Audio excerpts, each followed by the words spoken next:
नमस्ते, प्रणाम। स्वागत करती हूँ अपने यूट्यूब चैनल पर।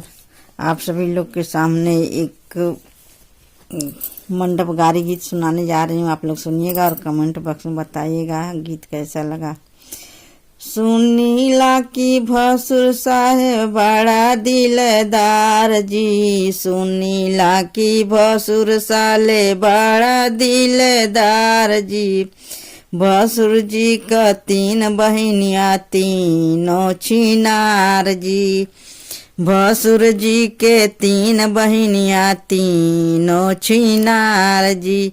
बड़की घूमे शहर बाजारी ले के सोनार जी, बड़की घूमे शहर बजरिया ले के सोनार जी। मझली घूमे लेके लवंडा गौआ जवार जी, बड़े मझली घूमे लेके लवंडा गौआ गंवार जी।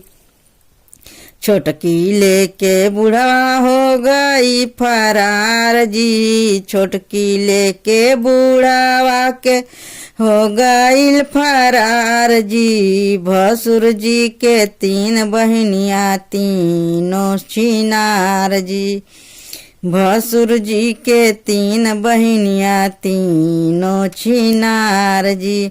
सुनीला की भसुर साले बड़ा दिलदार जी, सुनीला की भसुर साले बड़ा दिलदार जी। भसुर जी के तीन बहनिया तीनों छिनार जी, भसुर जी के तीन बहनिया तीनों छिनार जी।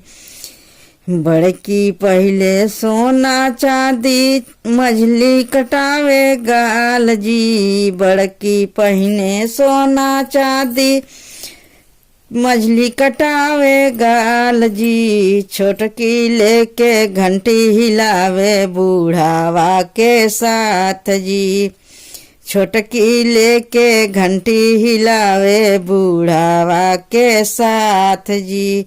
भसुर जी के तीन बहनिया तीनों छिनार जी, दूल्हे के तीन बहनिया तीनों छिनार जी।